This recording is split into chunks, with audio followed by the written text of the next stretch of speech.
Bago kami mag-umpisa magkwentuhan, nagpapasalamat ako sa mga sumusuporta at na-enjoy ang kwentuhan namin. Kung di ka pa nakasubscribe dito sa aming kwentuhan, subscribe ka na. Sisiguraduhin ko sa'yo na bibigyan ka namin ng magandang kwentuhan. Maraming salamat sa likes. Ang magandang pag-usapan ngayon po, Daddy Boy Architect. NCAP, smash or pass? Yan lang. No contact, please. No contact. No limitang touch me na. That's winner. Touch me na. So, NCAP is no Contact. apprehension policy. Sa sa social media, nasa CCTV ang pera. Medyo hati ang ngayon, ang Pilipinas. Pero hindi ka Tito Roma. Ano nga yun survey ng Quals Asia? 8 out of 10 8 out of 10. Filipinos approve of the NCAP's implementation. Yeah. Ako personally, kung interviewin ako ng Pulse Asia, sasabihin ko, I would approve. Anong tanong, may interview ka ba? Ayaw makidlatan. Pero sa akin, it's one way of moving forward into, it's a small step para baguhin ang traffic system natin sa And Pilipinas. And attitude, siyempre. Sa palego, ang mga galit lang dyan, yung laging nabu-violate sa law. Okay. Although there are things na marami pa dapat sang i-tweak. Wala namang project that step into progress na smooth sailing agad. At least ngayon, tinesting natin na pwede pala natin gawin yun. Saan mo nag-umpisa yung NCAP? Architect, meron ka bang sa kailan nag-umpisa yan? I think last 2011. So parang early 2000 eh. Yeah. 2002 yata. 2002? Doon kinonceptualize yan. Parang ganun eh, no? And then, yeah, opo. Start 2002. tapos, Metro Manila Council. MMDA. MMDA. Okay. So nag-umpisa yan, tapos nung roll out na yan, ni-roll out 2009. 9, Okay, 2002 yung concept. yeah. 2009 ni-roll out. Yeah, tama po kayo.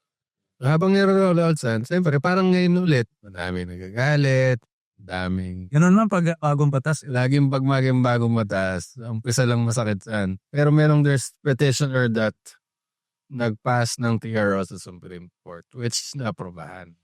Then this, ngayon naman, after election, nakakagulat biglang nilift ang TRO. Ayun.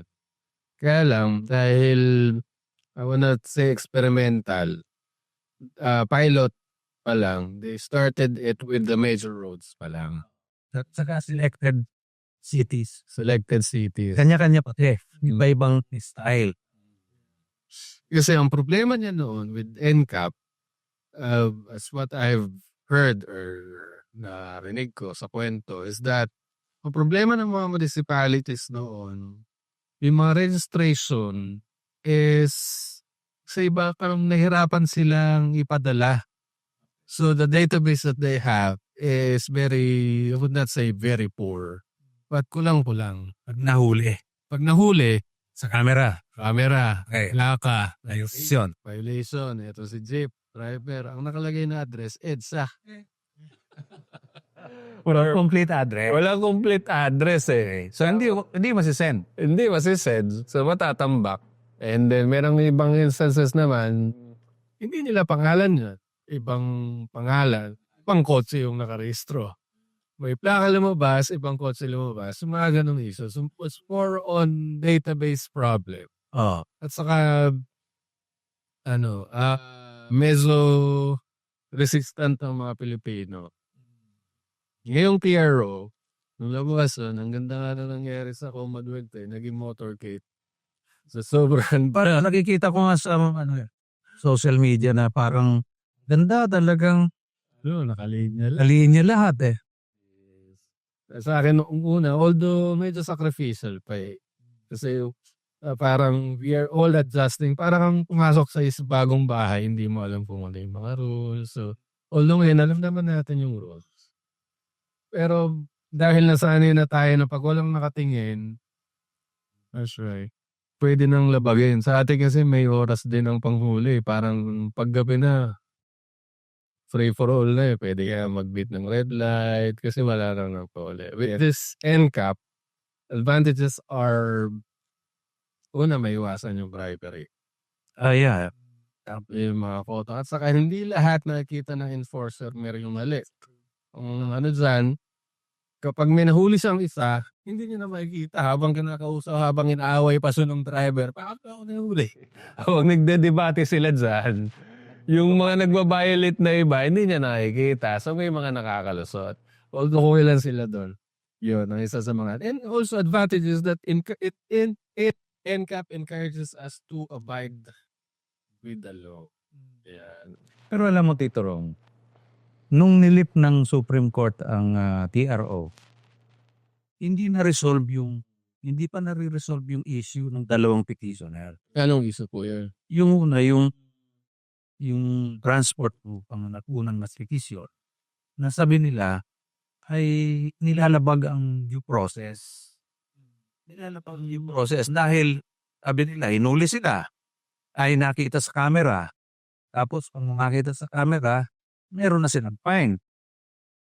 Sabi nila, ba't naman magdidesisyon kagad na guilty yung fine kagad? Hindi man lang ako nakapag-contest no. Sasabihin ko na, kaya ako ginawa yung ganun. Kasi ganito nangyari. May lubak, kaya ako kumano. So, paraming reasons kung pwedeng contest. So, may fine na agad siya. So, another one naman, yung isang petitioner, a lawyer from Manila. Ang sabi naman niya, Supreme Court, dapat wala yung NCAP na yan. Kasi, pag nahuli ako, kakalkalin yung record ko. Makikita yung address ko, makikita yung pangalan ko, yung privacy ko naman, magpabiolate. So ngayon, nilip ang TRO, na dahil dun sa dalawang petition, na TRO pala. Ngayon, nilip na. Nilip na ngayon. Pero walang resolution. Kung Paano nire-resolve? Yeah. Parang biglang implement na lang. implement na lang. So, Tama ka rin na yung something facing biglang nilift na lang ng walang dapat ito gawin nyo. Pero sabi lang ko, dapat ayusin ng MMDA o municipality yung database nila. May level of security. So ngayon, kung gawan nga ng kapilyuhan, yung pangalan mo, yung address mo, kung anong pwede. O nakita na Ferrari. Kasi mayaman, punta ng kotse nito. Ito lang, sa sasakyan ko, ano lang. Kung paano yung sasakyan mo nakita na naka-Range Rover ka, naka-Ferrari ka, kursunadahin ka na ko, gawa natin ng ano to, mayaman to eh. So yun ang mga delikado ron. Yes. Pero, ganun pa man, sumusunod ngayon ako. Talagang, pag sinabing dito ko lang, pagka dilaw, stop na ako eh. Oh, go. Kasi mahirap na, makurang ka ng camera eh. Yan ang naging dilemma ng first few days launch ng NCAP eh. Ang nangyayari, dahil takot sila, may ambulansya sa likod. Yun na ka. Kaya hindi na ba kabante yung ambulansya kahit anong busina niya? Teka lang, pagka napulta niyang beating of the red light. Diba? Kesa mabilting of the red light. Bahala ka lang dyan. Speaking of ambulansya, inis na inis ako dahil andyan na yung ambulansya, nagwawangwang, nagaganyan. Ako naman, siyempre, pagbibigyan mo, yun naman talaga gigilid ka ng ganyan para maka-overtake siya. Didiretso na kami. Pagdating namin sa dulo, sa may bandang unahan, andun yung sa ilalim ng punong kahoy, nandun yung ambulansya. Nagkaka-pen driver. Tando pa nito. Nag-overtake sa amin eh. Tapos nandito, anong ginagawa? Akala ko ba nagmamadali ka para ano? Alam mo, ano na nila yun eh. Pag kahit walang pasyente, even SAIC, MMD. Kaya ang mga ambulansya sabi nila, kapag walang laman yan, hindi kayo exempt sa NCAP. Kasi nga naman, sa daming search nyo kung gaano karaming ambulansya na huli ng SAIC na walang laman. Diba? Yung naghahamad nilang minsan nga, panghatid lang. Kasi yung iba dyan, may-ari, LGU, barangay lang. Dapat dapat nga yung mga ganyan. May mga pangalan municipality. Dapat walang tip. Walang tip para makikita po kung anong laman. No? Kung may pasyente o wala. Yes. Oo. Yung mga medical standby talaga. Parang na ano kasi yung totoong medical Parang EMTs. Yung totoong EMT, siyempre sila may pasahero. Pero yung mga LGU municipality ambulance, yun yung mga nakakabisit eh. Kaya nga, di ba yung nasa Quezon noon, years ago, nagmamadali sila. Ang laman pala, drugs eh. Oo. Diyos ko naman. Meron pa nung pandemic. Diba? Ginawang excuse para makalabas ng quarantine. Ayun ang yung mga EMT natin na talagang legit. So anyway, Solid. sabi ni quote ko lang ito si Surigao del Norte representative. Si Congressman Robert Ace Barber, sabi niya noong 2022, kasi nga itong NCAP na inilabas, sabi niya, maganda ito. Ngayon, ang sabi niya, yun nga lang, baka naman walang due process of law. Dapat mabigyan ng due process of law and also, yun nga, yung basic human right to be presumed innocent. So, ibig sabihin, bago ka magbigay ng penalty, kasi pag nagbigay ka ng penalty, guilty ka na dun eh. Pero ang sabi ni so ang sabi ni Ace Barbers, pagyan mo naman ng pagkakataon na indepensa niya yung sarili niya. Kasi i-presume natin na inosente yung motorist. Hindi, guilty na agad eh. Sabi nga on the second day, 1,000 motor vehicle, motorcycle. Agad. Dami nahuli kagad. First day 600 plus, second day 1,000. Tapos sabi nila, manual namin yan kinakount. Manual nilang nire-review. Ilan ang reviewer, no? Ilan. So siguro yun lang sa side ng times of, this progress eh. I hope that the government is listening, that they can make it as not perfect, at least maganda. Kasi maganda kung gagayahin nila before with Valenzuela Mayor Gatchalian, nung nag-NCAP sila, nung una, bago pa nag-TRO, nagka-problema din sila, di ba, per municipality yan.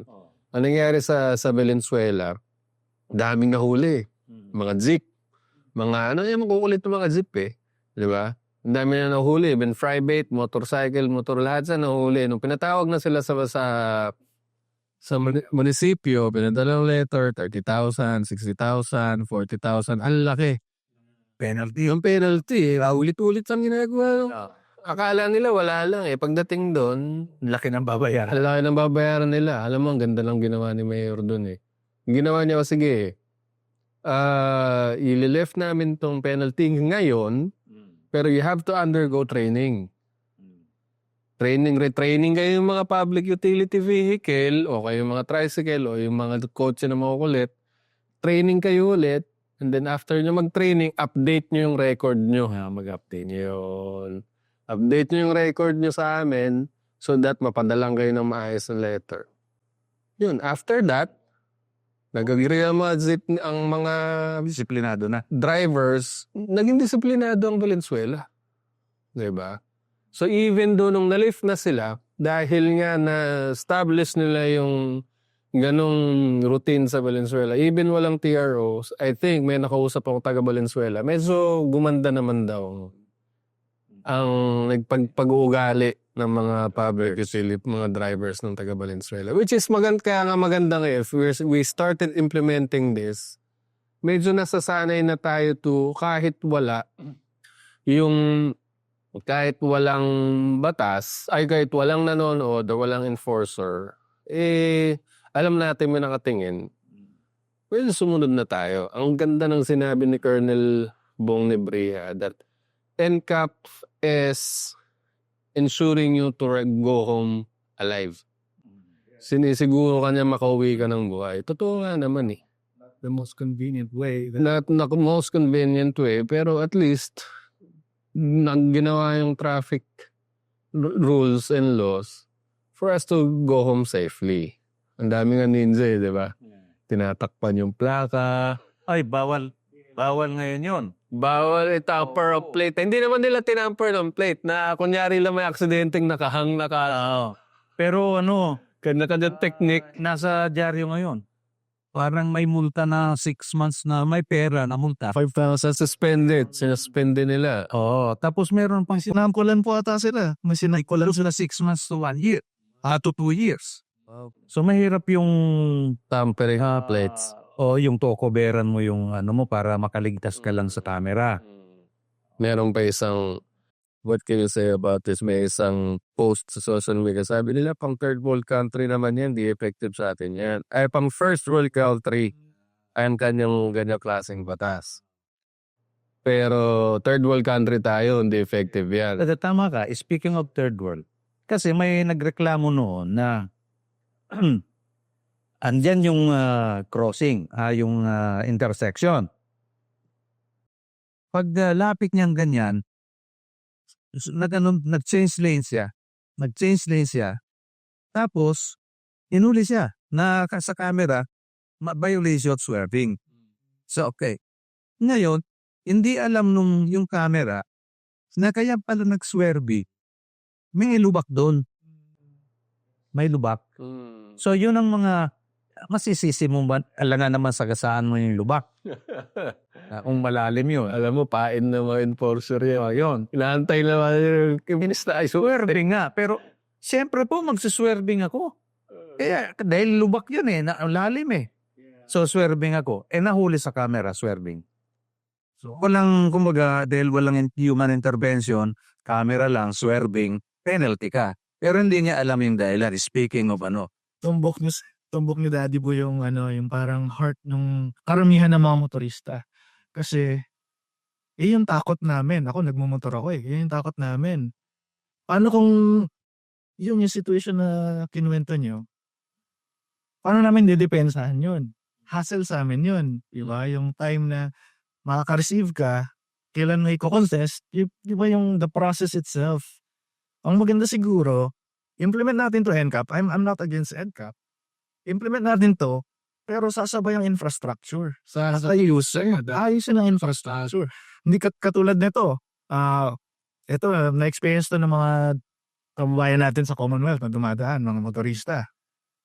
Kapag gabi na, halos kalahati ng kalsada dyan sa may Litex, which has been years, nagiging palengke yan. palengke. They are, occupying the motorcycle lane. So, paano kami? Manip, may camera doon at nandun pa yung mga jeep, mga buses na naghihintay, nabababa ng pasahero. Oo, sa latex, nakikita ko yan. So, anong ibig mo Paggabi, palengke na yung kalahati ng kalsada. Ang ibig mo sabihin, pag gabi na wala ng NCAP. Dahil nandun na meron na, 24/7 na yan, kape. ay, bakit nandun na yung mga nagtitinda sa kalsada? Hindi ko lang sure kung may camera doon or wala sa ngayon. Pero, ayan po ang sitwasyon yan. Okay. Mayor Jai, mayor. Yung NCAP para dun sa mga motorista. Paano naman para dun sa nagtitinda, vendor? Yes, opo. Yeah. Kasi obstruction din yan Tama yung sinabi mo, architect Dapat it's a joint force with infrastructure And local government. LGUs. LGU.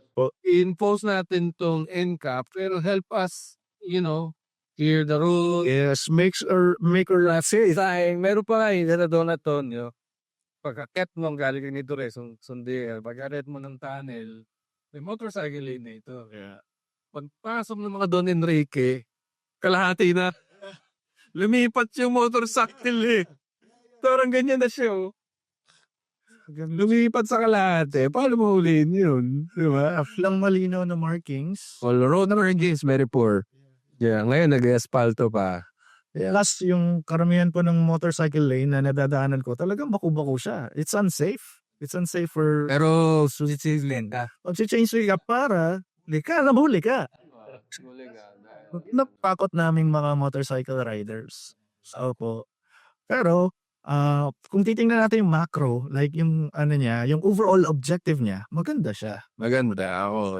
Ang tanong ko, sino bang nagmaman ng mga cameras? Sinong nagmaman? There should be a task force joint with LGUs and since it's MMDA, sa Council for Metro Manila, mayors, membro lahat ng mga mayor dyan, that to really ayusin yung ICS, Incident Command System, or the structure of the task force for NCAP. Kasi ngayon kasi MMDA lang eh. Okay. Eh yung mga LGUs, ano yung part nila with that? Kasi hopefully, alam mo, kung maganda maging execution natin dito, even sa inner roads, pwede nating implement, diba? Kaya lang, ayusin natin yung mga road markings, yung kasabayan ng infrastructure. May suggestion ako na yung nagmaman ng mga cameras. Kasi pag tinitingnan ko nagkamali, yung mga taong nandun sa camera na anong tawag doon? Monitor. Eh mga PWD. Tsaka mga seniors. Pwede rin. Para may income na Just to say within, you will see, that's great. mga seniors, PWDs, may opportunity. Siyempre, nakaupo lang nagmo-monitor. Siyempre, seminar mo naman sila kung anong titingnan. Yung laro ba, City? Kaya pang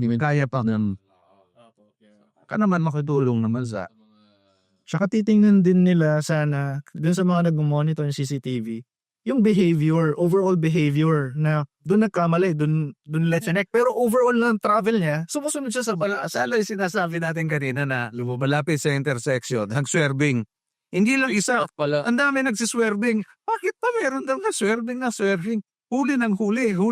Yung pala naman talagang may lubak, bangin pala yung nandun. Bangin na.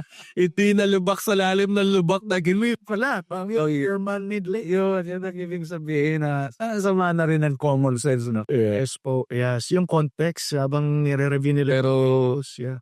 ang mga galit na galit talaga dyan, yung mga makukulit eh. Alam mo sa Commonwealth, hindi ko naman inaawa yung mga motorsiklo, kayo mga riders. Pero, dahil nga naka-motorcade na sila dun sa motorcycling lane, ang hirap lumabas.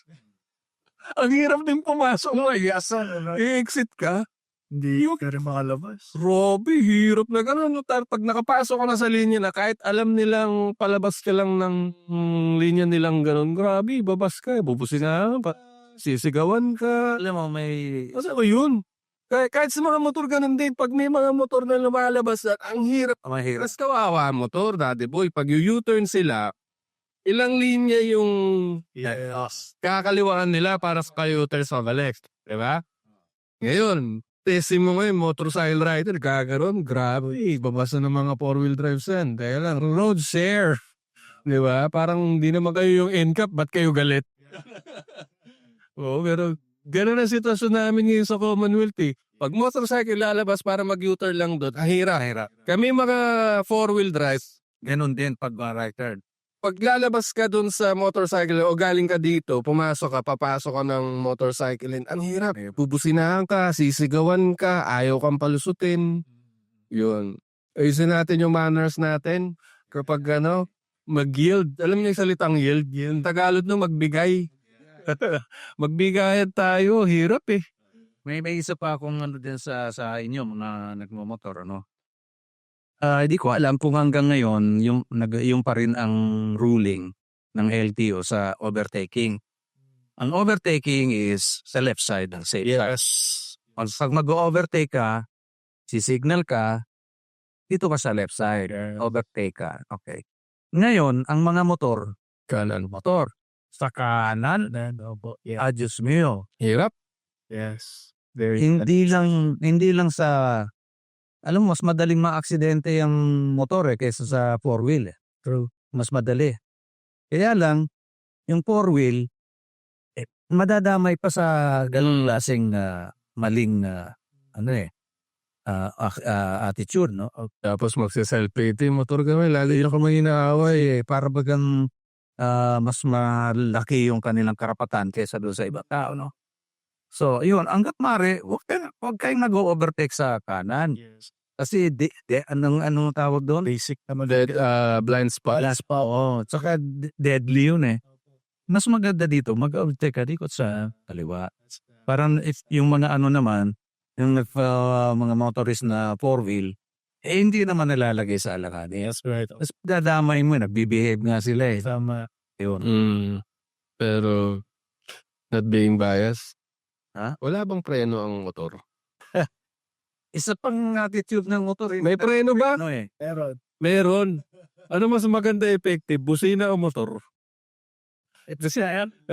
Mas pero in a proper perspective, iniisip ko naman, 'di ba? Crossing, tatawid ka, nakalabas ka na, first stop, first go eh. Ikaw na yung go, malayo pa yung motor. Bibilisan pa lalo, tapos gagawin niya, bubusina lang sa para tuminto ka pa mo sa. Naisip ko na baka sumemplang naman kasi dahil mabilis yung approach siya, pag kumreno siya, baka sumemplang. Possible din. Ano natutunan ko, marami ng motor ngayon naka-ABS eh. Kahit anong piga mo, hindi kasi semplang. Hindi ka dapat magpatakbo ng ganong kabilis sa kurokong crossing. Pero mas ginagamit nila yung busina kaysa sa preno. Yeah. Sorry, mga motorcycle din. Ba't ka natatawa? Wala ka motor galo. Saka isa pa, architect, kasi nagmumotor. Busina at motor eh. Yung sasakyan, yung four wheel, nag-signal na kakaliwa, sa kakanan siya. Signal, nag-signal. Itong motor dito, nakita na niyang nagsisignal kang kakanan ka. Bibilisan. Bilisan pa yan, uuna ka pa. Ayun ang mga, nakakatakot. Opo, tama. Yan, nagiging kamote. Galit na tayo. Hindi naman lahat ng motorcycle ganun. Mga kamote rider lang tayo. Man kwento nung sinabi si Carlos. Oscar. Oscar, sorry. Sinabi mong Oscar, kamote driver ang tawag. So, saan ba nag-umpisa yung Oscar na yan? Saan mo nag-umpisa yung Oscar? Sa Marilac. Merong isang rider doon na Oscar pangalan. Okay. Yung ba yung sumusuperman? Pero basta nung umpisa yun sa Marilaki, may isang kamote rider doon na talagang kamote talaga. Feeling stuntman, Oscar pangalan. Na viral ata, Oscar! Ngayon, pag kamote, pangalan na Oscar. Ayun. Yat Mari, wag naman tayo maging kamote driver. Kasi so, nadadamay natin yung mga decent driver. Hindi naman sinasabi na mas decent ang four-wheel drive. Pag sinasabi ko, ayusin natin, tumitingin ako sa iyo. Hindi ibig sabihin na ikaw ayusin mo. Yeah, like, hindi ikaw, hindi as. Pero kasi siguro dahil yun, because of NCAP, medyo mabawasan ng kamote. And sa akin, Nakikita naman natin yung liwanag dun sa sa the end of the tunnel. Hopefully, kung nakikinita po dito, Rome, is sa araw-araw, drive ako. Parang behave ngayon yung mga drive. may bebo. In fairness, pero dapat i-resolve pa rin yung main issue. Bakit finitis yung yun? Bakit ma-resolve yung privacy ng tao, saka yung due process, road markings, and infrastructure. All in all, it's a step to progress, na sa nagsasabing pang third world country lang, hindi yan pang third world country. This is our step to get out of the third world country. Kung ganyan ka mag-isip, dyan ka na lang sa third world country. Gusto naming umunlad. Discipline. Diba? So it's time for us to mag-level up tayo, makalis tayo sa third world, 2.5 world country. Kasama na sa'yo. Gusto niya ma-level up na tayo. Ayun. Yan, tama. Ganda lang. It's for me, it's a must, pero dapat kailangan pang mga ito sa NCAP. Hopefully, this coming years or months to come, maayos na ng MMDA. Thank you so much kung na-enjoy niyo yung kwentuhan namin at di ka pa nakasubscribe at umabot ka sa ganitong usapan. Ibig sabihin na enjoy mo. So subscribe ka na para makakita ka pa ng mga gagandang usapan at kwentuhan para makatambay ka sa amin. Salamat.